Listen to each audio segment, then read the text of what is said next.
Bonjour toutes et tous. Nous voici réunis pour un petit temps de partage dans la divine volonté. Et aujourd'hui, nous entrons dans le Tridium pascal. Et nous sommes donc le jeudi saint. Nous commençons à rentrer dans le temps de l'obscurité. Et nous pouvons aussi comprendre par là que c'est un temps de grâce. Et déjà, Jésus nous enseigne quelque chose de très important ici. C'est quoi? C'est que quand nous prions et que nous demandons quelque chose, le Seigneur dit: «Avant que vous l'ayez demandé, vous l'avez déjà reçu». Et qu'est-ce que le Seigneur nous donne ici, que nous demandons et donc que nous allons recevoir aujourd'hui, avant que nous rentrons vraiment dans les ténèbres? Eh bien, c'est l'institution de la Sainte Eucharistie. Donc Jésus va nous donner son corps et son sang par le sacrement de l'Eucharistie. Donc c'est ici où il va instaurer, on peut dire, l'Église, les prêtres, et qui donne tout pouvoir à ses apôtres à ce moment-ci. Et donc, bien sûr, on ne s'en rend pas compte directement de la grandeur de ce que c'est, l'Eucharistie. Et donc, le Seigneur instaure son Eucharistie, puis il va être fait prisonnier, trahi bien sûr par Judas, et vous connaissez bien sûr la suite où demain nous allons vivre la passion et la mort de notre Seigneur pour arriver au dimanche de Pâques et la résurrection. Donc la toute bonne nouvelle. Mais vous voyez, le temps que nous allons passer dans l'obscurité, donc où nous allons partir donc après la trahison de Judas, nous sommes plongés dans les ténèbres. Mais que s'est-il passé avant que nous soyons plongés dans les ténèbres? Nous recevons l'Eucharistie. Jésus eucharistique. Donc, il nous donne déjà sa présence dans l'humanité pour toute l'éternité qui va se passer sur la terre. Donc, c'est-à-dire, c'est, on ne sait pas le temps que la terre sera ici, mais c'est Jésus qui dit: je serai parmi vous jusqu'à la fin des temps. Quelles sont la fin des temps? Quand est-ce que la fin des temps vient? Dieu seul le sait. Maintenant, nous allons voir à travers un texte de livre du ciel ce que Jésus nous dit à propos de ce jeudi. Luisa Picaretta, le livre du ciel, tome 14, le 6 juillet 1922. Celui qui vit dans la divine volonté est dépositaire de la vie sacramentelle de Jésus. Voilà, déjà, comme on dit, tout un programme. Je continuais ma méditation sur les heures de la Passion. J'en étais à contempler la dernière scène, quand mon doux Jésus s'avança en mon intérieur et me toucha du bout d'un doigt. Puis, toujours en mon intérieur, il m'appela d'une voix forte, si forte que je l'entendis de mes oreilles physiques. Je me suis dit: qu'est-ce que Jésus peut bien vouloir pour m'appeler ainsi? Il me dit: je n'arrivais pas à capter ton attention. J'ai dû hausser le ton pour que tu m'entendes. Écoute, ma fille, quand j'ai institué l'Eucharistie, j'ai vu toutes les créatures et je les ai toutes invitées à venir à moi. Toutes les générations, du premier homme jusqu'au dernier, afin que je puisse offrir à tous ma vie sacramentelle. Et cela non seulement une fois, mais autant de fois qu'ils ont besoin de nourriture. Je désirais être la nourriture de leur âme. Mais J'ai été très déçu quand j'ai réalisé que ma vie sacramentelle était reçue avec indifférence, négligence et même en me donnant la mort. Qu'est-ce que le Seigneur veut nous faire comprendre par là? Eh bien, c'est-à-dire que, au fur et à mesure du temps, nous allons à l'Eucharistie et nous ne nous rendons même plus compte de ce que nous faisons. Nous ne nous rendons même pas compte de l'acte que nous posons. Je désirais de la nourriture de leurs âmes, mais j'ai été très déçu quand j'ai réalisé que ma vie sacramentelle était reçue avec indifférence, négligence et même en me donnant la mort. Qu'est-ce que le Seigneur veut encore nous faire comprendre par là? Eh bien que, pour pouvoir communier à son corps et à son sang, nous devons être en état de grâce. Nous devons être, comme on dit, dans une bonne condition humaine pour pouvoir recevoir le corps et le sang du Christ. Et malheureusement, on n'en comprend plus la grandeur à l'heure actuelle. Et Jésus dit, j'ai éprouvé l'horreur de ces morts, souvent répétitifs. Par la suite, m'étant ravisé, j'ai fait appel au pouvoir de ma volonté et j'ai appelé autour de moi les âmes qui allaient vivre dans ma volonté. Oh, comme je me suis alors senti heureux, entouré de ces âmes que le pouvoir de ma volonté avait absorbées et dont le centre de ma vie était et que pardon, le pouvoir de ma volonté avait absorbé et dont le centre de vie était ma volonté, j'ai vu en elle mon immensité. Donc, ça dit quoi?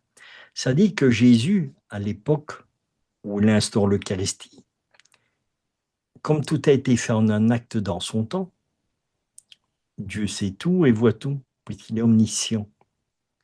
Et il voyait déjà les âmes qui avaient reçu la grâce de vivre dans sa volonté, de faire sa volonté et de partager sa volonté. Et toutes ces personnes qui ont la grâce de lire les livres du ciel, de s'engager sur ce chemin que le Seigneur nous donne, de pouvoir faire sa volonté à lui, il nous voyait déjà autour de lui, où nous lui apportions ce soulagement. Quel soulagement nous lui donnions? Simplement son amour. L'amour et le respect de Dieu. L'amour de Jésus. L'amour de Jésus eucharistique. L'amour de tout ce que Jésus nous donne. J'ai vu en elle mon immensité, parce que nous sommes la copie de Jésus. Nous sommes des petits Jésus, puisque nous apprenons à cheminer dans la divine volonté. Et c'est Jésus qui nous fait grandir et cheminer dans sa volonté. Alors, c'est ça qui dit, j'ai vu en elle mon immensité. Parce que c'est notre oui que nous donnons au Seigneur. Et quand nous donnons notre oui au Seigneur, c'est lui qui nous fait vivre dans sa volonté. C'est lui qui nous apprend à vivre dans sa volonté. En fait, c'est lui qui nous apprend à aimer, mais à aimer comme lui nous aime et pas comme nous aimons. En elle, je me suis senti protégé contre toutes les créatures ingrates et je leur ai confié ma vie sacramentelle. Je l'ai fait non seulement pour qu'elles chérissent cette vie sacramentelle, mais aussi pour que par leur propre vie, elles m'offrent la réciprocité pour chaque hostie consacrée. Il est naturel pour elles de le faire, parce que ma vie sacramentelle provient de ma volonté éternelle, laquelle est le centre de leur vie, Quand ma vie sacramentelle les habite, la même volonté qui agit en moi agit aussi en elles. C'est pour ça que nous devons communier au corps et au sang du Christ. C'est pour pouvoir être à l'image parfaite de Dieu. Quand nous nous nourrissons de Dieu dans le sacrement de l'Eucharistie, c'est à ce moment-là que nous sommes le plus unis à Dieu. C'est là que le Seigneur peut faire la plus grande transformation pour qu'après tout cela soit fait spirituellement. Parce que, encore une fois, quand nous vivons le moment de l'Eucharistie, que nous communions au corps et au sang du Christ, le Seigneur, dans la présence réelle de l'Eucharistie, de l'hostie, reste au maximum 15 minutes, à condition que nous sommes en état de grâce. C'est ça que nous devons savoir, parce que si nous ne sommes pas en état de grâce, eh bien, soit si nous sommes en état de péché mortel, là c'est encore pire, parce que là, nous prenons une condamnation. En prenant l'Eucharistie en état de péché mortel, nous nous mettons une condamnation sur nous-mêmes. C'est ça qui est grave. Et c'est ça que Jésus parlait au début du texte du livre ici, que nous venons de voir.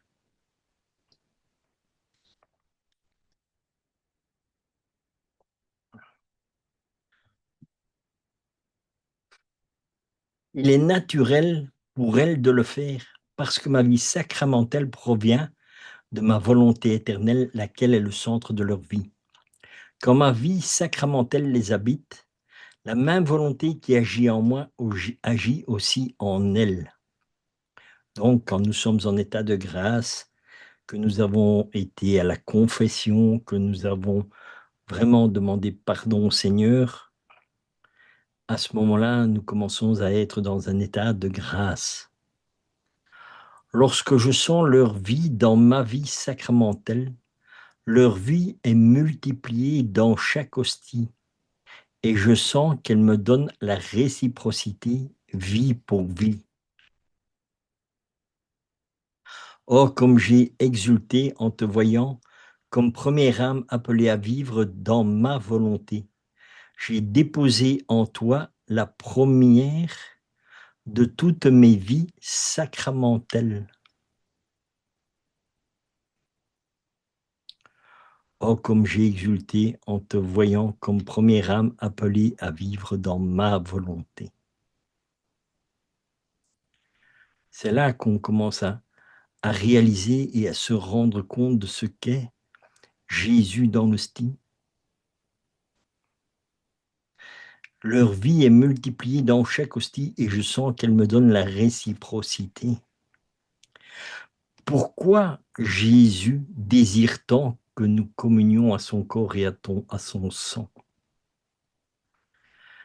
Parce que c'est en cet instant présent que nous pouvons lui donner tout l'amour qu'il doit recevoir de notre part. Parce que l'hostie en elle-même ne lui rend aucun amour. Quand Jésus est prisonnier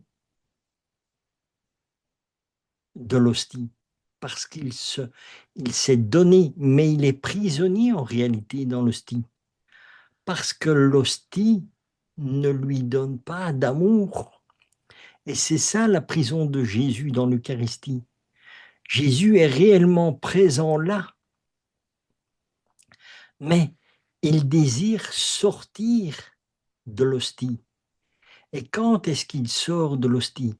Au moment où nous communions, c'est à ce moment-là que la vie de Jésus agit pleinement en tout.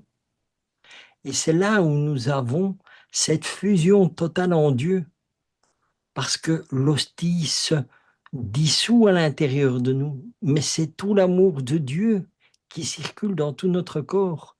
Et c'est à ce moment-là que nous pouvons dire, Jésus, je t'aime avec ton amour.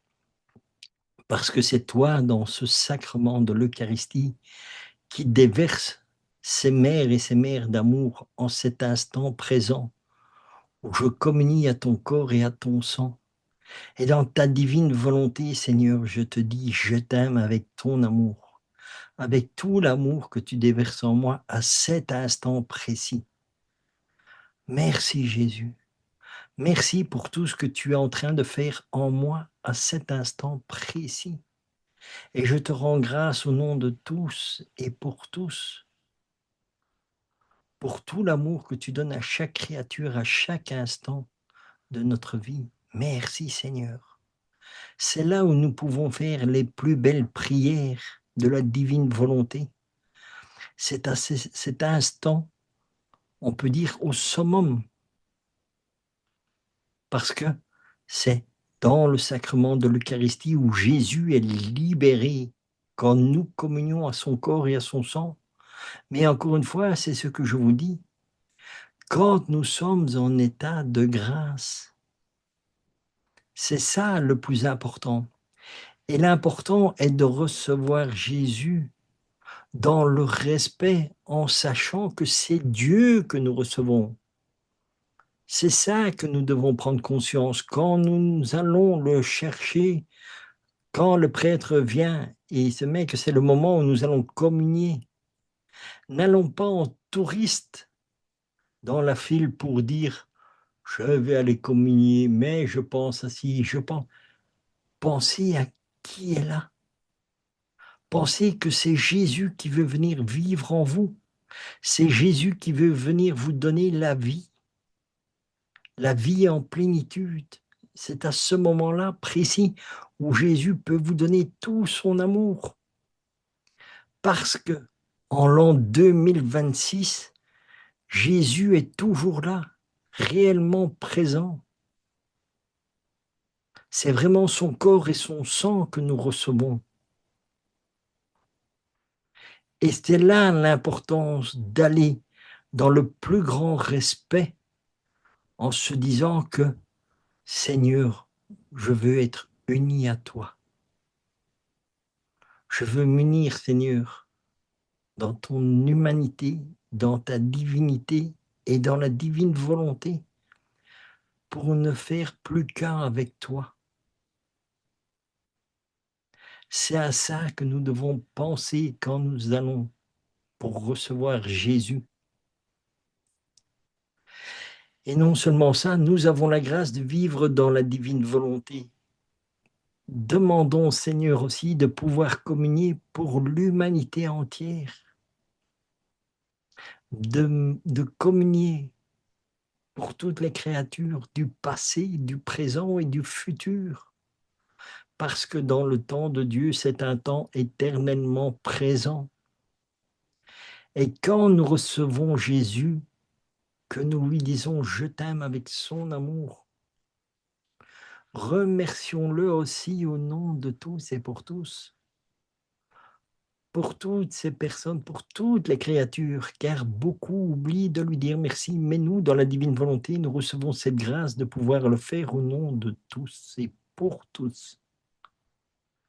C'est ça qui est extraordinaire, parce que Jésus, dans son infinie miséricorde, le jour où il y aura un grand pécheur dans le sens où que ce soit quelqu'un qui n'aura pas rencontré Jésus, qui n'aura pas eu la grâce, mais à un moment donné, à la dernière seconde, il va dire « Pardon Seigneur, je viens de prendre conscience que tu existes et c'est le dernier instant de ma vie. Ne vous inquiétez pas, même à ce moment-là, il bénéficiera de la communion que nous avons prise pour lui au moment où nous avons été communiés. » C'est ça qui est extraordinaire. On ne se rend vraiment pas compte de ce qu'est la Sainte Eucharistie, vraiment. Et c'est quelque chose sur lequel nous devons souvent réfléchir à ce que Jésus a fait pour nous, jusqu'où il est allé. De Dieu Tout-Puissant, il se réduit à une simple hostie qui ne peut même pas se défendre parce que l'hostie n'a ni bras, ni jambes, ni rien. Combien d'hosties ne sont pas bafouées? Combien ne sont pas, euh, comment, comment dire, combien ne sont pas profanées? Et Jésus ne dit rien, puisqu'il est prisonnier de l'hostie. Il se laisse faire. Oh, c'est là où on devrait se rendre compte de quelle est la grandeur de l'Eucharistie. Continuons notre texte. Et je t'ai octroyé le pouvoir et l'immensité de ma volonté suprême, afin de te rendre apte à recevoir ce dépôt. À partir de ce moment, tout fut présent à moi, et j'ai joint à toi toutes les personnes qui allaient vivre dans ma volonté. Je t'ai donné primauté sur toutes, justement parce que ma volonté est au-dessus de tout, même des apôtres et des prêtres. Et oui, ça peut paraître choquant, mais justement parce que ma volonté est au-dessus de tout, même des apôtres et des prêtres. Il est vrai qu'ils me consacrent, mais souvent, leur vie ne reste pas intimement liée à la mienne. Et qui plus est, ils m'abandonnent, m'oublient et ne prennent pas soin de ma présence. Mais les âmes qui vivent dans ma volonté sont des vies dans ma propre vie. Par conséquent, elles sont inséparables de moi. Voilà pourquoi je t'aime tant. C'est ma propre volonté en toi que j'aime. Et oui, c'est ça la grandeur de la divine volonté. À partir du moment où on se rend compte que nous devons toujours être unis à Jésus par sa volonté, parce que par la nôtre, on ne le sait pas. D'où l'importance d'être toujours unis à sa volonté et de faire sa volonté. C'est ma propre volonté en toi que j'aime. C'est ça que Jésus nous dit quand nous vivons dans sa volonté. C'est extraordinaire l'enseignement que Jésus nous donne. Et c'est là que vous voyez pourquoi nous avons si difficile à partager la divine volonté. Parce que c'est tellement grand, tellement immense que Satan n'est absolument pas content.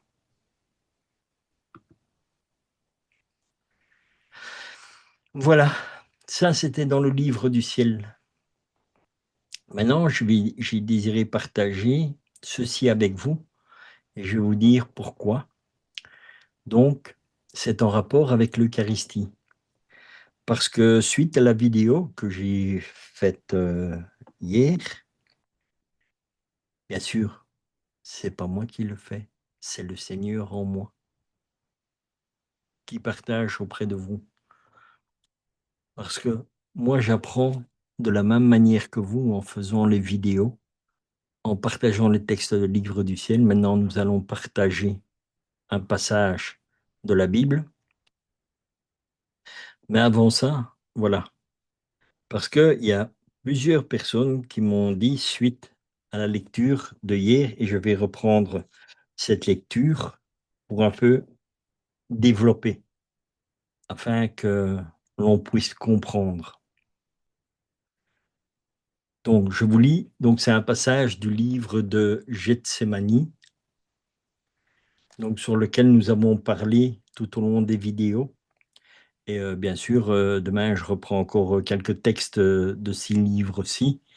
Et après, je verrai ce que le Seigneur me met dans le cœur de partager, ce qu'il veut bien lui-même me faire comprendre, que je peux partager avec vous simplement. Alors, voilà, c'était les effets de nos actes dans la divine volonté sont infinis. ma volonté est plus ici et elle a ressuscité dans le fiat.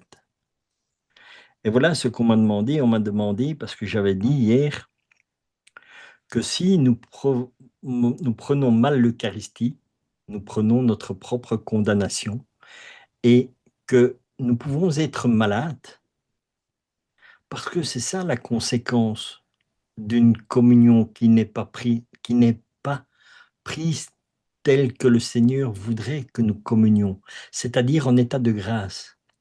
Parce qu'il y a beaucoup de personnes qui sont en état de péché mortel, et qui vont communier. Parce qu'ils se disent, oh, moi, je peux aller prendre la communion. Et c'est malheureux parce que c'est vraiment eux-mêmes qui se mettent la condamnation. Et c'est pas moi qui le dis. C'est pour ça que je vous ai pris ce passage ici, que nous allons lire tout de suite. Mais je vais d'abord lire le texte pour vous rafraîchir ce qu'on avait dit hier. Si j'ai une maladie, je ne vais pas demander à Dieu qu'il me guérisse. Je vais vivre cette maladie dans la divine volonté. Je vais offrir tout ce que cette maladie contient. Et la vie ainsi, et la vivant ainsi, dans l'offrande et dans la divine volonté. Je vais l'unir à toutes les souffrances de Jésus. Et mes propres souffrances auront les mêmes effets. Que je guérisse ou pas, c'est la décision de Dieu. Mais je dois faire ce qui est juste.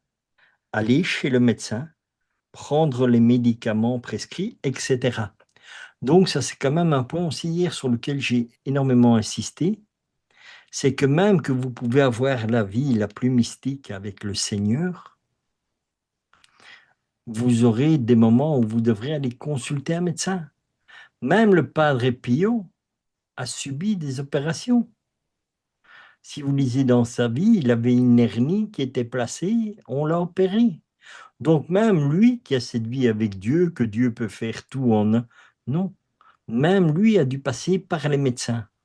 Donc nous qui sommes loin d'avoir cette vie du Padre Pio, puisque nous n'avons plus ses vertus ni quoi que ce soit, donc ô combien plus nous devons aller chez le médecin quand nous sommes malades, puisque Dieu agit à travers le médecin. Dieu agit aussi à travers les médicaments. Mais une chose, parce qu'il y a quand même quelque chose que on ne pense pas forcément. Quand vous devez prendre des médicaments parce que vous avez quelque chose et qu'on vous donne, que ce soit des antibiotiques, allez demander au prêtre de bénir vos médicaments. Ça, c'est quelque chose d'important et c'est quelque chose que beaucoup ne font pas. De la même manière que notre nourriture, nous la bénissons.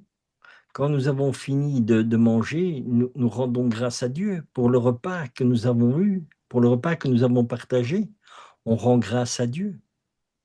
Eh bien, avec les médicaments, c'est pareil. Allons demander la bénédiction du prêtre. Quand nous avons une pathologie qui est lourde, que nous devons subir une opération, avant tout, tout cela, allons nous confesser. Parce qu'on ne sait jamais. Est-ce que nous allons être vivants ou est-ce que nous allons mourir? Quoi qu'il fasse, allons nous confesser. Mettons-nous en état de grâce pour être corrects quand nous allons nous présenter, si nous devons nous présenter devant Dieu à ce moment-là.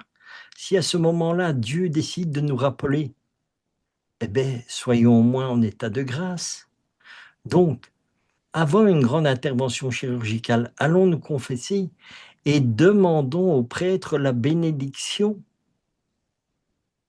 parce qu'il va nous bénir, donc nous serons bénis par Jésus, nous serons bénis par Dieu après qu'il advienne selon sa volonté.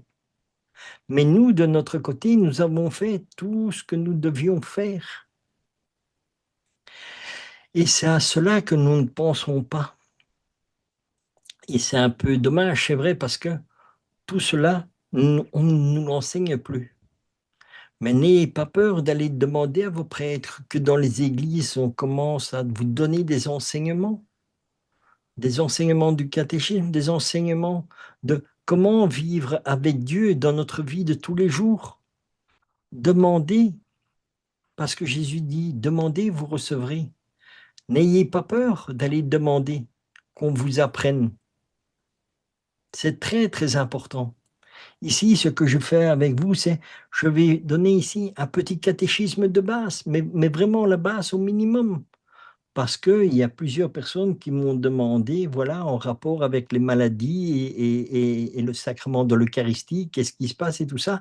Je vais essayer de vous partager un petit peu pour que vous puissiez un peu comprendre pourquoi est-ce qu'en prenant l'Eucharistie mal, nous pouvons avoir des maladies. Continuons ici la lecture de ce que nous avons partagé hier. Je vais chez le médecin. Il me donne des médicaments, mais je vais mettre ma confiance non pas dans les médicaments, mais dans la divine volonté. Moi, c'est ce que je vous ai partagé, mon témoignage personnel hier. Quand j'étais chez mon médecin ou quand je vais chez mon médecin et qu'il me dit quelque chose, je lui dis toujours, ne t'inquiète pas, c'est pas toi qui as ma vie entre tes mains, ma vie est entre les mains de Dieu. Mais je vais quand même écouter ce qu'il me dit. S'il me dit, Richard, tu dois prendre tel médicament et ça, pas de problème, je vais prendre le médicament. Et quand je vais chercher le médicament, après, ce que moi je fais, bien sûr, je vais voir le prêtre et je dis, excusez-moi mon père, est-ce que vous pouvez bénir mes médicaments, s'il vous plaît? Que la bénédiction de Dieu soit dessus. Après, je dis que je vive ou que je meure, ça n'a aucune importance. Moi, je sais que j'ai fait de mon côté tout ce qu'il y avait à faire, tout ce que le Seigneur nous demande. Dieu nous dit, dans la divine volonté, vis en moi, 24 heures sur 24. Donc oui, Seigneur, je vis avec toi 24 heures sur 24 et je fais ce que tu me demandes. Voilà. Donc, ma confiance, bon, donc dans la divine volonté, ma confiance réside en Dieu. Ainsi, le résultat ne sera pas celui du médecin, ni celui des médicaments, il sera celui de la divine volonté. Je suis guéri, Dieu soit béni. Je ne suis pas guéri, Dieu soit béni. Car si Dieu ne veut pas que je guérisse, eh bien moi non plus, je ne veux pas guérir. Et oui, c'est quelque chose que j'ai appris déjà depuis très longtemps. Même avant de connaître la divine volonté, j'ai toujours dit que tout m'advient selon ta volonté, Seigneur. Voilà. Si je vis, je te rends grâce. Si je meurs, je te rends grâce. Mais que ta volonté se fasse et pas la mienne. Voilà. Si je suis en phase terminale sur le point de mourir, c'est que je veux être en phase terminale et sur le point de mourir. Ici, il n'y a pas de résignation ou d'abandon entre les mains de Dieu. Non. Il y a seulement la ferme conviction que je suis mourant et que je veux être mourant parce que c'est ce que Dieu veut pour moi. La ferme décision de mourir maintenant, ce n'est pas que l'on m'enlève la vie, c'est que je la donne. Jean 10, 18. C'est tout un changement d'attitude, un changement d'intention. Jésus dit dans le volume 32, le 15 juin 1933, je ne regarde pas l'action externe de la créature, mais l'intention qui forme la vie de l'action. Elle est l'intention comme l'âme de l'action. Vous voyez?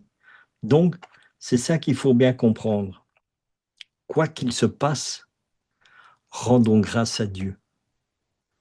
Et le Seigneur a mis des médecins, allez voir les médecins. Parce que moi, j'ai déjà vu des personnes qui disaient, ah oui, mais moi, je sais que Dieu peut tout, donc je ne vais pas voir le médecin ou je ne prends pas de médicaments ici ou ça. Ça veut dire quoi? Ça veut dire que nous sommes plus intelligents que Dieu. Si Dieu permet qu'il y ait des médicaments, c'est pour une raison. C'est quand même une question de bon sens que nous devons avoir. Alors, pourquoi est-ce que nous savons avoir des mains? Nous allons commencer par lire ici. Donc, c'est un extrait de la Bible de Jérusalem. C'est 1 Corinthiens 11, 23-30. Car j'ai reçu du Seigneur ce que je vous ai enseigné. C'est que le Seigneur, dans la nuit où il fut livré, prit du pain. Et après avoir rendu grâce, le rompit et dit, ceci est mon corps qui est rompu pour vous. Faites ceci en mémoire de moi. De même, après avoir soupé, il prit la coupe et dit, cette coupe est la nouvelle alliance en mon sang. Faites ceci en mémoire de moi, toutes les fois que vous en boirez. Car toutes les fois que vous mangez ce pain et que vous buvez cette coupe, vous annoncez la mort du Seigneur jusqu'à ce qu'il vienne. C'est pourquoi celui qui mange le pain et boira la coupe du Seigneur indignement sera coupable envers le corps et le sang du Seigneur. Que chacun donc s'éprouve soi-même, et qu'ainsi il mange du pain et boive de la coupe. Car celui qui mange et boit sans discerner le corps du Seigneur mange et boit un jugement contre lui-même. C'est pour cela qu'il y a parmi vous beaucoup d'infirmes et de malades, et qu'un grand nombre sont morts. Vous voyez jusqu'où cela va? Ça va jusqu'à la mort. Mais pas seulement la mort physique, ça peut aller jusqu'à la mort éternelle. Parce que c'est Jésus, c'est le corps et le sang du Christ. Et ce n'est pas moi qui condamne une personne parce que la personne est en concubinage et qu'elle va communier. C'est pas moi qui vais la critiquer ou la juger. C'est elle qui doit se rendre compte d'elle-même qu'elle n'est pas en état de prendre le corps et le sang du Christ dans l'espèce sacramentale. Elle peut faire la communion spirituelle, mais ne peut pas aller en état de péché mortel communié au corps et au sang du Christ. Et malheureusement, c'est ça que beaucoup de personnes à l'heure actuelle font. Et c'est ça que Jésus nous partage dans le livre du ciel que nous avons vu, dans toutes ces communions indignes que nous prenons. Et quelque part, c'est aussi une responsable du prêtre qui devrait le rappeler aux fidèles que l'on ne va pas communier au corps et au sang du Christ comme cela, comme si nous allions au supermarché, comme si nous allions à la foire. Ce n'est pas ça.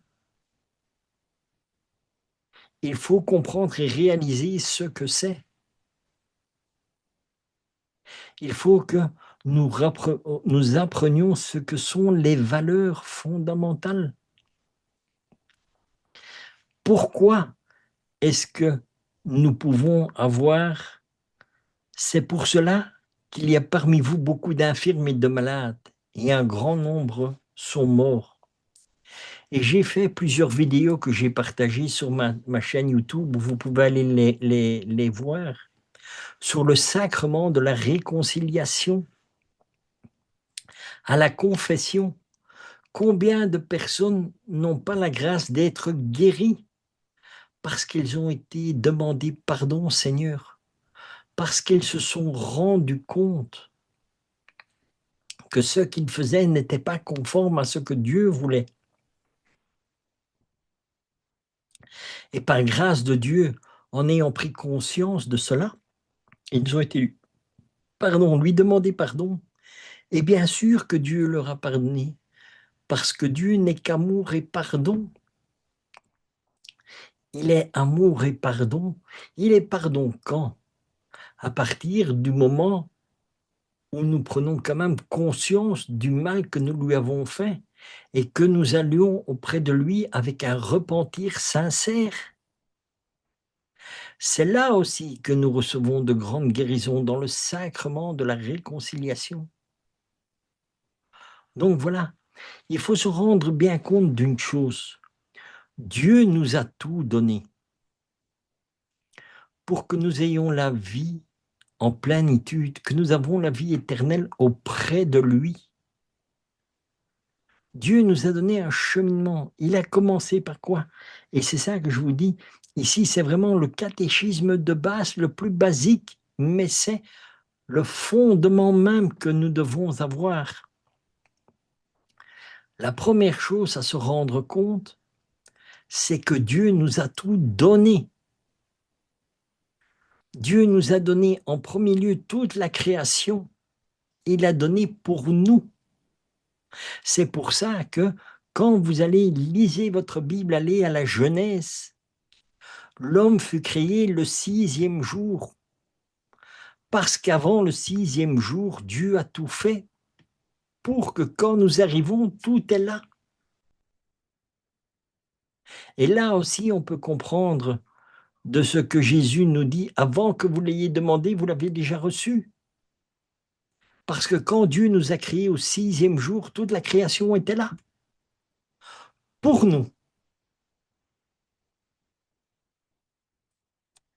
Et c'est ça que nous devons comprendre. Et le 7e jour, Dieu se reposa. Mais c'est quoi le repos de Dieu? Vous croyez que Dieu s'est assis et qu'il a dit, ah, maintenant, tout va bien, je suis... Non. Dieu veut se reposer en nous. Il veut trouver en nous sa volonté. Il veut trouver la divine volonté en chacun de nous. Et là, il peut prendre son repos parce qu'il se retrouve lui-même. Mais si nous ne vivons pas dans sa volonté, le Seigneur ne sait pas trouver son repos en nous. Parce que si nous ne sommes pas dans son amour et dans sa paix, ça veut dire que nous ne vivons pas dans sa volonté et que nous sommes agités. Et si nous sommes agités, comment voulez-vous que Dieu se repose en nous? Alors que Dieu veut simplement se mettre en notre cœur et partager avec nous et dire « Je t'aime, je t'aime, je t'aime ». Et lui, il attend que nous lui disions « Moi aussi, Seigneur, je t'aime. Je t'aime avec ton amour. Je t'aime avec ta paix. Je t'aime par la grâce de l'amour que toi, seul Seigneur, me donnes. » C'est ça le repos de Dieu. C'est ça que Dieu veut. Et qu'est-ce qu'il nous donne après la création? Qu'est-ce que Dieu nous a donné? Il nous a donné les commandements. Nous devons connaître les commandements, c'est ça la base. Donc, nous savons que Dieu, dans la création, nous a tout donné. Il nous a donné le pouvoir sur toute chose créée. Il nous a donné de quoi nous nourrir, tout. Alors, ici, on va juste récapituler la base de la base. Le premier commandement, tu aimeras le Seigneur ton Dieu de tout ton cœur, de tout ton amour, de tout ton esprit. Le deuxième commandement, tu ne prononceras pas le nom du Seigneur ton Dieu en faux. Troisième commandement, souviens-toi du jour du sabbat. Ou bien sûr, maintenant, souvenons-nous du jour du Seigneur. Ici, les commandements que je vous partage, ce sont ceux que vous trouverez dans le catéchisme de l'Église catholique. Je les ai repris tels qu'ils sont dans le catéchisme de l'Église. Donc c'est pour ça que je dis le troisième commandement, souviens-toi le jour du sabbat, mais c'est souviens-toi le jour du Seigneur. Le quatrième, tu honoreras ton père et ta mère. Le cinquième commandement, tu ne commettras pas de meurtre, tu ne tueras point. Sixième, tu ne commettras pas d'adultère. Septième, tu ne voleras pas. Huitième, tu ne porteras pas de faux témoignages de ton prochain. Neuvième commandement, tu ne convoiteras pas la maison de ton prochain. Et dixième commandement, tu ne convoites rien de ce qui est à ton prochain. Ça, c'est la base que nous devons connaître. Parce que quand nous enfreignons un de ces commandements, nous nous séparons de Dieu. Et quand nous sommes séparés de Dieu, c'est à ce moment-là que le malin attaque. Et j'ai déjà dit, la conséquence est toujours d'abord spirituellement. Après, ce sont des blessures spirituelles au départ. Quand nous commettons un meurtre, le meurtre ne se commet pas uniquement avec une arme. La langue tue, parce que la langue blesse. Quand nous avons des mauvaises paroles, c'est ce qu'on appelle le blasphème. Vous déchirez l'âme de la personne vers qui vous envoyez ces paroles. Et quand l'âme, elle est blessée, comment faire pour la soigner, la guérir? Humainement, c'est impossible. Mais à Dieu, tout est possible. Mais si la personne qui a reçu cette blessure ne sait pas, parce qu'elle n'est pas chrétienne aussi ou là, cette blessure spirituelle qu'elle a reçue de notre part, elle va lui provoquer une maladie parce que l'âme est blessée.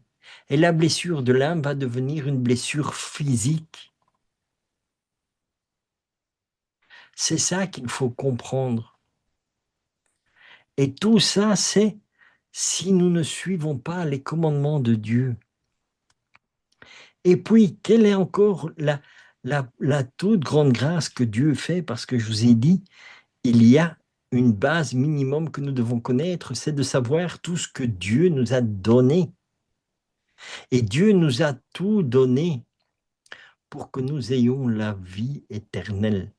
Car Jésus dit, je suis le chemin, la vérité et la vie. Le chemin que nous devons suivre, c'est le chemin que le Seigneur a tracé pour nous. Les commandements qu'il nous a donnés.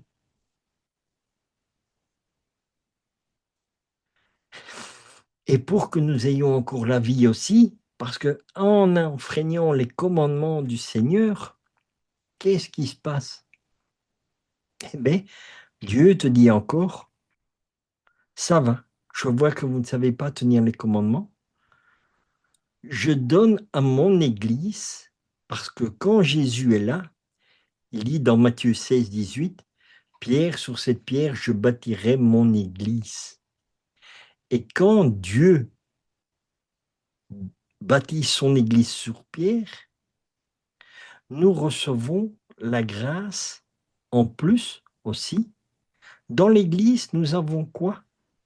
Nous avons les sacrements que Dieu nous a donnés. Le sacrement du baptême, de la confirmation, de la réconciliation, de l'Eucharistie, de l'ordre du mariage, et le dernier sacrement est le sacrement des malades. Ce sont les 7 sacrements de l'Église.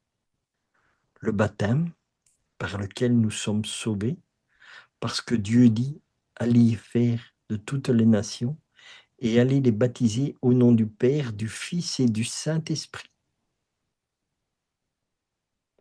Dans le baptême, nous sommes unis à la mort et à la résurrection du Christ. C'est pour ça que c'est le premier sacrement. Nous avons le sacrement de la confirmation, je vais les répéter, les 7 sacrements. Le baptême, la confirmation, la réconciliation, l'Eucharistie, le sacrement de l'ordre, le sacrement du mariage et le sacrement des malades. C'est tout cela que Dieu nous a donné. Et c'est cela que nous devons connaître pour pouvoir vivre dans la divine volonté et faire la divine volonté. Donc, c'est la base, mais c'est la base de tout chrétien. C'est le minimum du minimum. Parce que, quoi qu'il arrive, sur toutes les embûches qui nous sont tendues dans le monde, eh bien, Jésus nous a donné la solution. La solution se trouve dans les commandements de Dieu et dans les sacrements de l'Église. Et dans quelle Église? Dans l'Église que Jésus a instaurée. Elle est une, sainte, catholique et apostolique. Matthieu 16, 18. Pierre sur ta pierre, je bâtirai mon Église. Donc voilà ce que je voulais vous partager. Donc, tout ce que vous l'avez lu ici. Pourquoi est-ce que quand nous prenons mal l'Eucharistie, nous tombons malades et nous pouvons aller jusqu'à mourir? Je vais vous relire tout le passage entier tellement qu'il est extraordinaire. Donc c'est 1 Corinthiens 11, au chapitre 11, au verset 23 à 30. Car j'ai reçu du Seigneur ce que je vous ai enseigné. C'est que le Seigneur Jésus, dans la nuit où il fut livré, prit du pain, et après avoir rendu grâce, il rompit et dit, ceci est mon corps qui est rompu pour vous. Faites ceci en mémoire de moi. De même, après avoir soupé, il prit la coupe et dit, cette coupe est la nouvelle alliance en mon sang. Faites ceci en mémoire de moi. Toutes les fois que vous en boirez. Car toutes les fois que vous mangez ce pain et que vous buvez cette coupe, vous annoncez la mort du Seigneur jusqu'à ce qu'il vienne. C'est pourquoi celui qui mangera du pain et boira la coupe du Seigneur indignement sera coupable envers le corps et le sang du Seigneur. Que chacun donc s'éprouve soi-même, et qu'ainsi il mange du pain et boive de la coupe. Car celui qui mange et boit sans discerner le corps du Seigneur mange et boit un jugement contre lui-même. C'est pour cela qu'il y a parmi vous beaucoup d'infirmes et de malades, et qu'un grand nombre sont morts. Voilà. Donc, maintenant, ça vous donne une petite idée. Pourquoi est-ce que nous sommes malades? Est-ce que nous sommes toujours en état de grâce pour aller communier au corps et au sang du Christ? Est-ce que vraiment nous nous rendons compte de qui est dans l'hostie? Donc, quand nous allons à la communion, même si nous n'avons pas été nous confesser avant, allons au moins, ayons ce désir au moins d'aller après. Mais faisons quand même une belle confession pour que nous puissions quand même avoir une petite lumière à présenter au Seigneur quand nous allons le recevoir. Et n'ayons pas peur de lui, parce qu'il n'est pas là pour nous condamner, c'est ça que je vous dis. Même si vous avez eu des communions sacrilèges que vous avez faits, allez simplement demander pardon auprès de Dieu. Et comment on demande pardon auprès de Dieu? En allant à la confession, puisque c'est lui qui l'a instauré. Et il le dit, tout ce que vous lirez sur la terre sera lié au ciel, mais tout ce que vous aurez délié sur la terre sera délié au ciel. Et qu'est-ce que Jésus y dit à la femme adultère? Personne ne t'a condamné? Moi non plus, je ne te condamne pas. Va, mais ne pêche plus. Et c'est à ça que nous devons arriver. Et si malheureusement nous tombons, c'est pas grave, ne nous laissons pas abattre, parce que ça, c'est aussi un coup du malin, à nous laisser par terre et à ne pas se relever. Alors que Jésus te dit, lève-toi, avance. Parce que qu'est-ce qu'il est dit dans l'Écriture? Qui est sauvé? Celui qui aura persévéré. Donc tu peux tomber autant de fois que tu veux, mais relève-toi.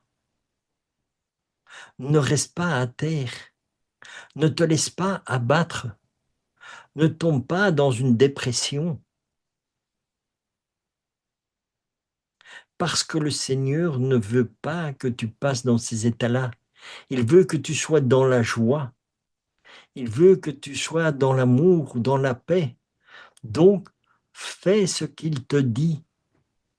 Si Dieu te donne cette grâce d'avoir le sacrement de réconciliation, eh bien, vas-y. Il n'a pas donné les sacrements pour rien.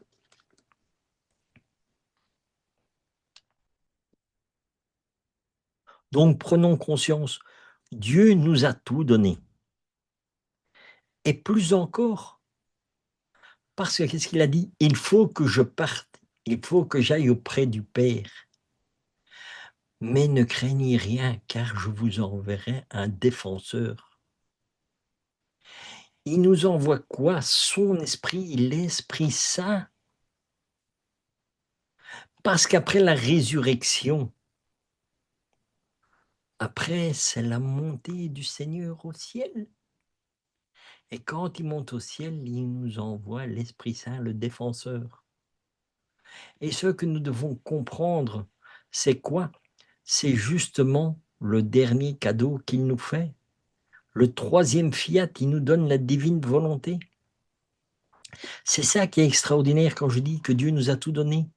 En premier lieu, il nous a donné la création. Il a tout créé pour l'homme.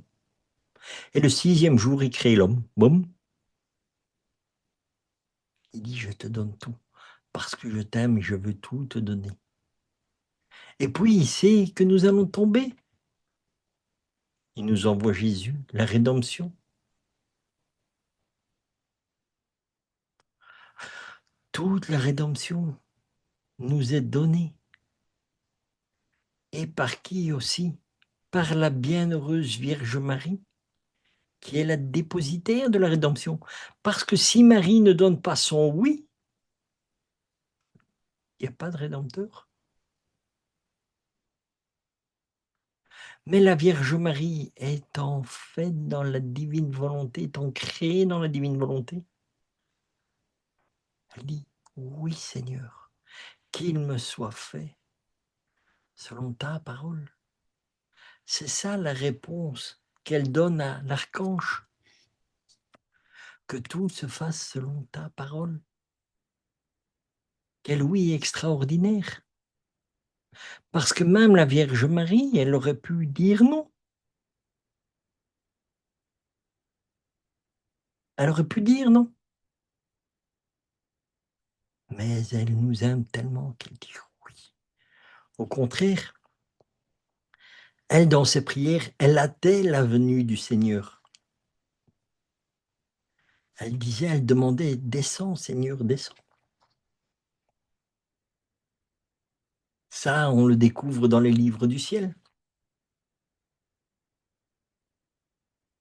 Et maintenant, Quel est encore le plus grand cadeau que Dieu nous fait?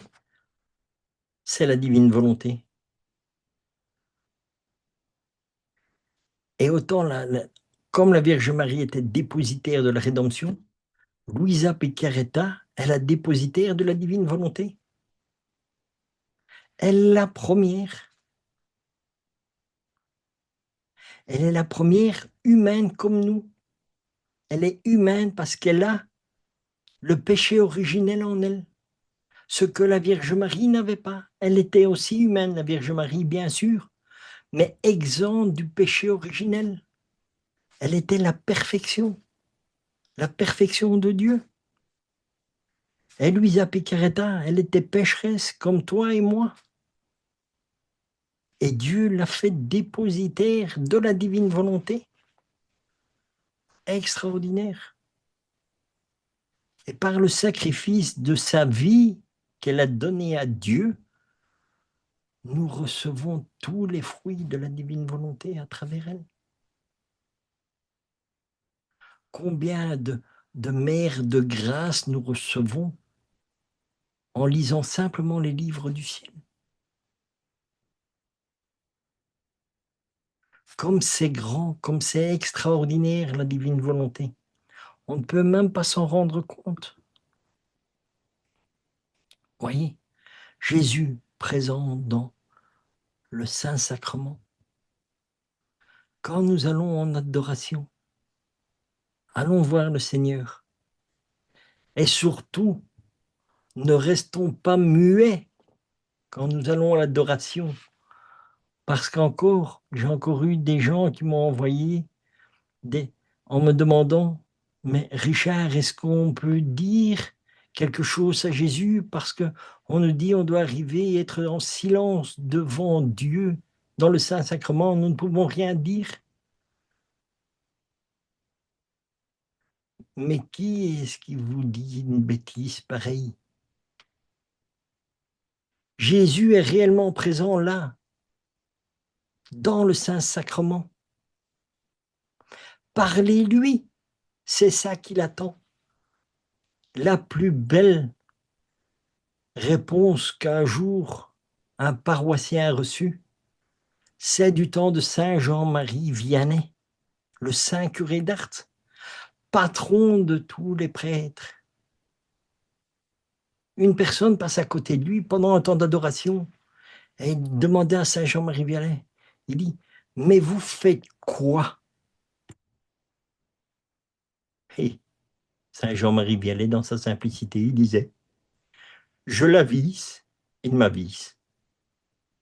Vous voyez, il avait réellement une conversation avec Dieu. Il parlait au Seigneur, il exposait sa vie, il exposait la vie de ses paroissiens, il demandait les solutions, ce qu'il devait dire, ce qu'il devait prêcher, tout. Parce que Saint Jean-Marie Vianney, le saint curé d'Ars, demandait tout à Dieu. Eh bien, c'est ce que nous devons faire quand nous allons devant le Saint-Sacrement en adoration. Ne restons pas muets. Et moi, c'est ce que je dis, et moi, personnellement, je dis aux gens, mais ne faites pas ça, parce qu'il y a des gens qui vont devant le Saint-Sacrement et ils lisent. Mais prenons un temps de réfléchir un minimum. Si c'est Jésus qui est réellement devant vous, que vous y croyez, parce qu'il est réellement là. Maintenant, si vous n'y croyez pas, c'est autre chose. Mais si vous avez cette certitude de la même manière que moi je l'ai, ne lisez pas un livre devant lui, même si c'est un livre saint. Parce que ça veut dire que Jésus il est planté devant vous et que vous vous en foutez. Vous dites, ça ne m'intéresse pas, je vais lire mon livre. Oh, parce que c'est le livre d'un grand saint, c'est sa vie. Et je viens partager la lecture avec Jésus. Vous croyez que c'est ça que Dieu il attend? Dieu il attend que vous veniez lui confier votre vie, que vous lui dites tout ce qui va bien dans votre vie et tout ce qui va mal. Il y en a beaucoup, ils vont et disent que tout ce qui va mal. Mais dites aussi ce qui va bien, parce que ce qui va bien dans votre vie, le Seigneur, il y participe. Et tout ce qui va mal dans votre vie, posez-lui la question, pourquoi est-ce que ça va mal? Ne vous inquiétez pas, le Seigneur y répondra, hein. Parce que beaucoup disent, ouais, mais Richard, il dit rien. Mais oui, c'est parce que nous ne savons pas écouter. Parce que le Seigneur, si pas forcément qu'il va parler à travers l'Eucharistie, il peut parler à travers quelqu'un qui passe sur le côté. Je vais vous donner un exemple concret encore une fois. Un témoignage toujours, c'est pour rendre gloire à Dieu. J'ai eu la grâce un jour de partir faire un pèlerinage en France. J'ai fait un tour de France complet où j'ai été à plusieurs endroits. Et quand j'ai été converti, donc je vous parle maintenant il y a plus de 30 ans de cela, après ma conversion, le prêtre que j'ai commencé à suivre là-bas pour avoir un peu d'enseignement et tout ça, il m'a dit, Richard, parce que je lui ai dit, mais qu'est-ce que je peux lire pour apprendre qui est Dieu, à connaître un peu, voilà, parce que à l'époque, la Bible, ça m'intéressait pas. Et c'est un peu normal, puisque je connaissais rien de Dieu et je voulais rien savoir de la Bible, je voulais rien savoir de l'Église. Bon, tout ça, il fallait pas. Fallait pas à ce moment-là. Il me dit, si tu as l'occasion, il dit, lis un livre sur le Padre Pio ou sur Saint Jean-Marie Vianney, le Saint curé d'Ars. Je connaissais pas. Bon. Et je dis, où est-ce que je peux trouver? Il m'indique une librairie à Bruxelles qui existait, une librairie religieuse. Donc, je vais là-bas. Et quand j'arrive là-bas, je demande, excusez-moi, est-ce que vous auriez un livre du Padre Pio et éventuellement du Saint Jean-Marie Vianney, le Saint curé d'Ars? Effectivement, je reçois ces deux livres-là. Je lis les livres, je trouvais ça extraordinaire, la vie qu'ils avaient avec Dieu. Je dis, mais, pardon, je dis, c'est incroyable. À l'heure actuelle, tout ça n'existe plus. Parce que moi, j'ai jamais vu ça nulle part. Donc, j'ai découvert le Seigneur et ce qu'il faisait à travers la vie de Padre Pio et à travers la vie de Saint Jean-Marie Vianney. Et donc, je reviens à mon tour de France et j'ai cette grâce d'arriver à Ars. Ah, j'étais tout content et tout. Je vois là-bas, mais j'arrive le soir, il est tard. Donc, j'arrive à l'hôtel, je demande, excusez-moi, est-ce qu'il y a une messe? Ah non, à cette heure-ci, il n'y a plus de messe. Oh, je dis, zut alors.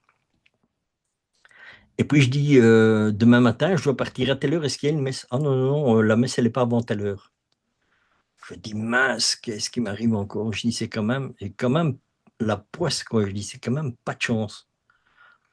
Parce qu'à l'époque, bon, j'avais un caractère, un tempérament assez brusque, mais c'est normal parce que euh, je venais à peine d'avoir ma conversion. Donc, j'étais loin d'avoir une petite connaissance de Dieu et d'être calme et tout ça, d'avoir cette grâce de la paix, de l'amour de Dieu vivant en moi. Ça, à cette époque-là, c'était pas encore ça, quoi.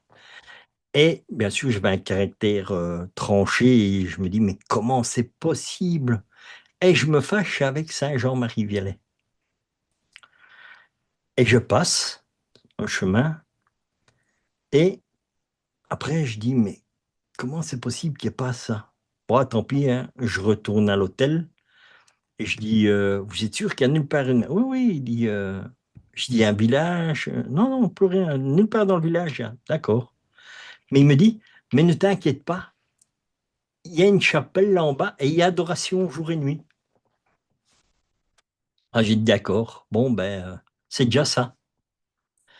Donc, quand j'ai tout déposé à l'hôtel, mes valises et tout, je descends pour aller vers cette chapelle de l'adoration. Et là, je vois une statue de Jean-Marie Vianney. Je me mets devant lui et mais vraiment, je commence à réaliser. Je dis, mais est-ce que tu te rends compte? Donc, je parle à la statue. Hein, je dis, mais est-ce que tu te rends compte que je viens chez toi, ici, toi, qui es un des prêtres dont j'ai lu la vie en ayant la conversion, c'était des premiers, une des premières personnes dont je lis la vie qui me fait aimer Dieu parce que quand j'ai lu sa vie, c'était tellement extraordinaire que je me dis: «Mais comment une personne peut aimer Dieu à ce point-là?» Ça m'avait tellement bouleversé.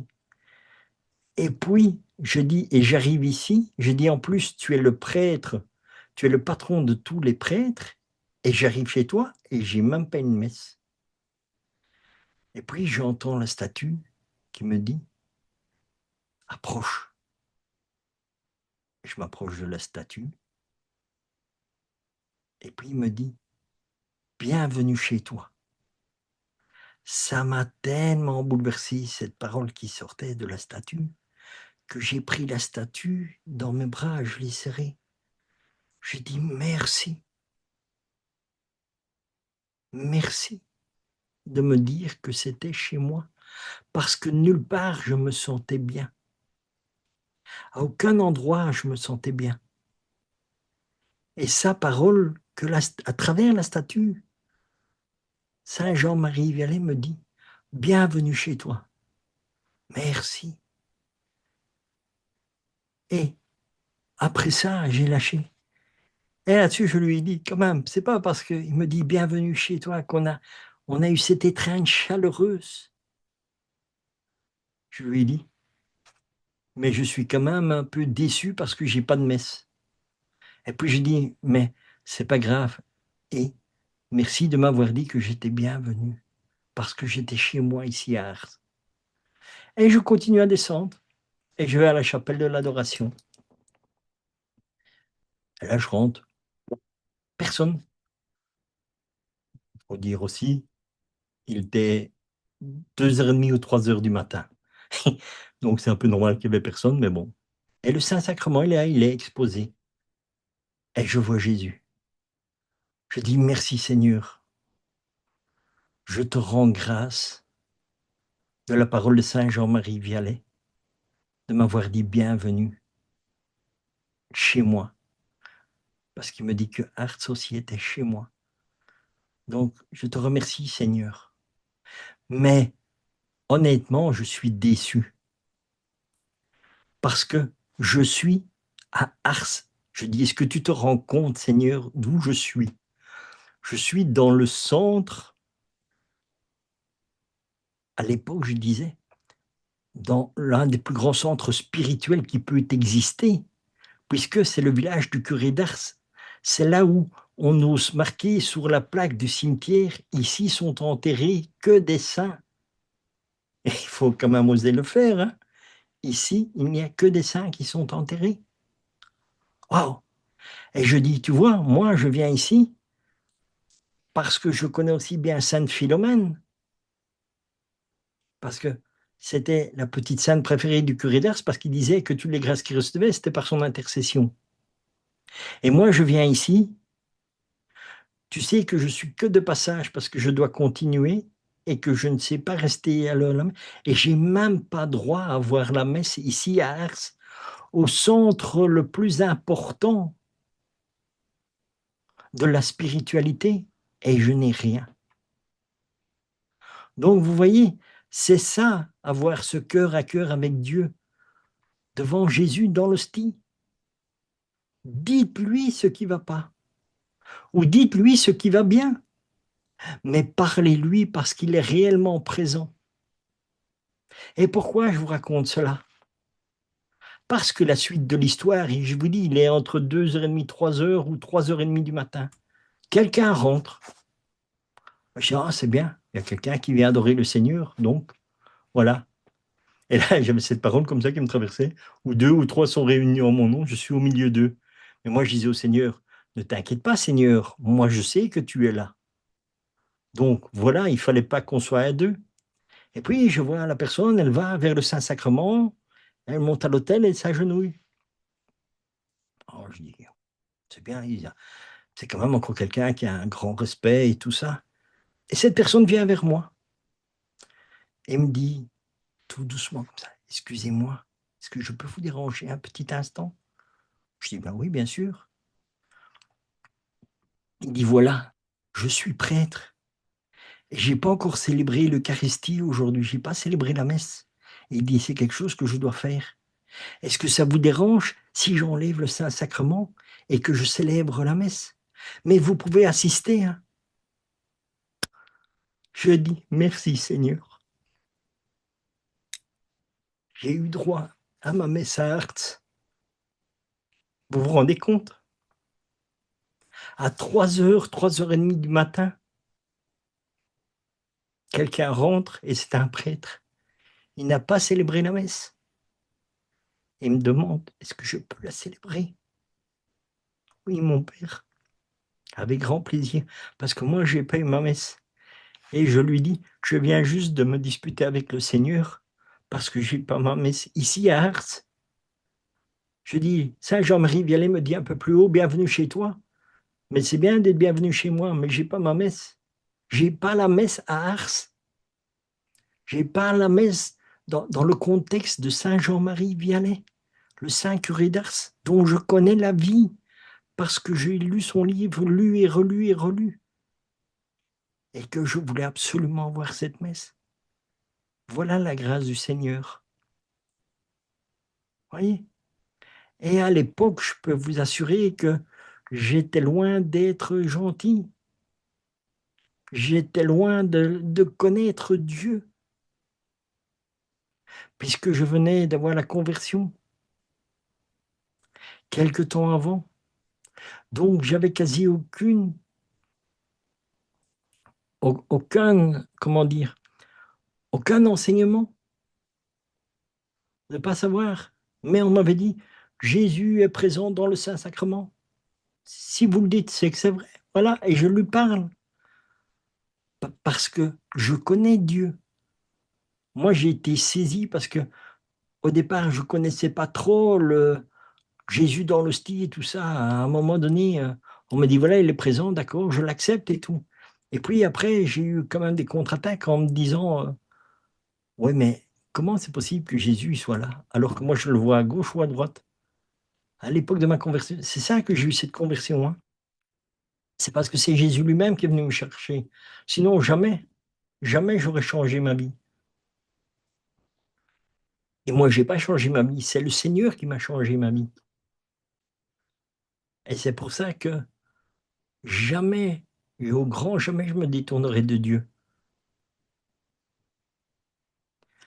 Parce que je l'aime et parce qu'il m'aime et que je le connais. Je le connais pourquoi? Parce que je l'ai rencontré, mais réellement, je l'ai rencontré au ciel et c'est ça qui a bouleversé ma vie. Et même maintenant, je sais qu'il est dans l'hostie, je sais qu'il est dans l'eucharistie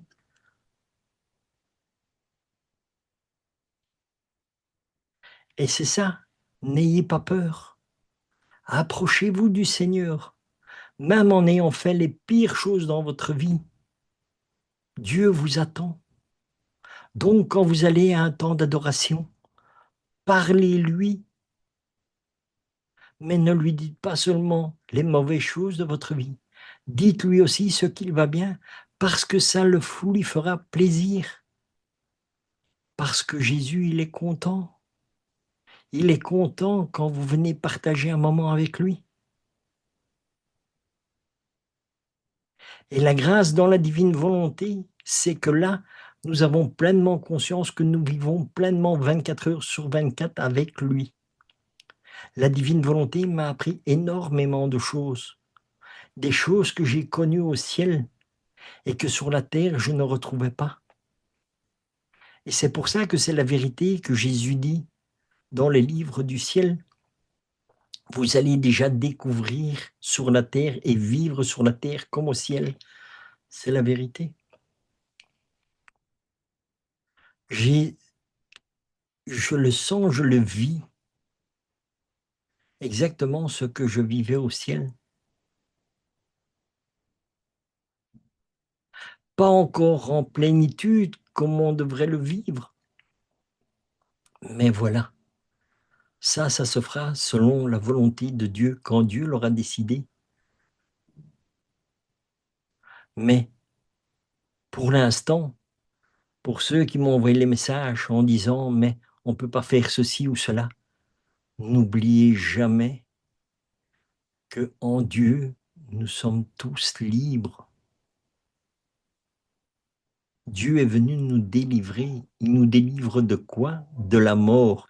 Il nous délivre du mal, il nous délivre de tout.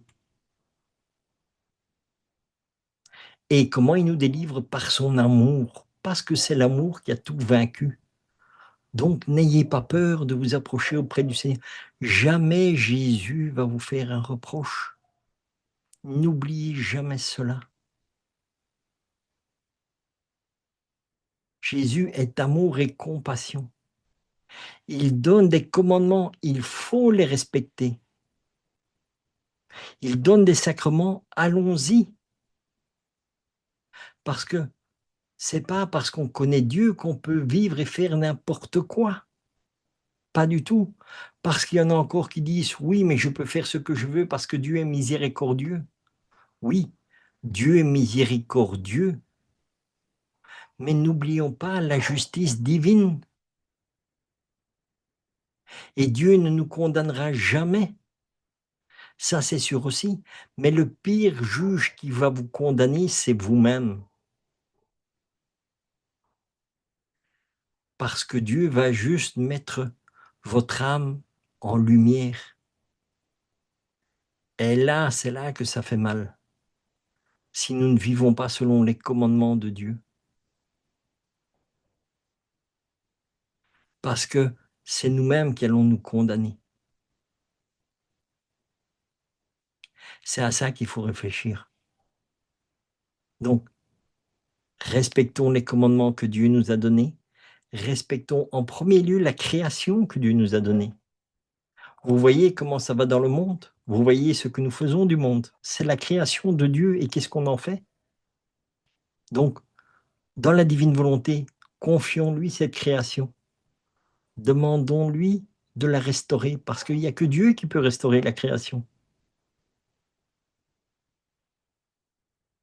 Et respectons ce que Dieu nous a donné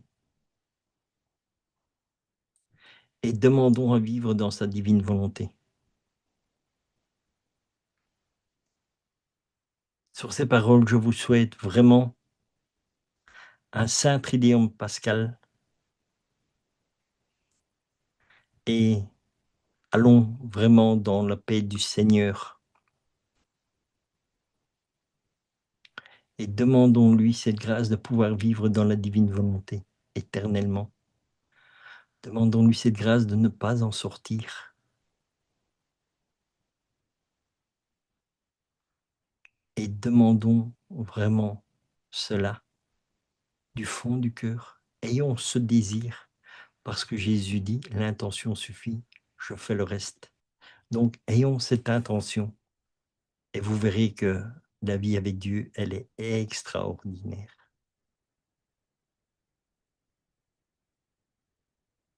Donc on se retrouvera demain pour un nouveau temps de partage dans la divine volonté et je vous souhaite une sainte journée dans la divine volonté et à demain.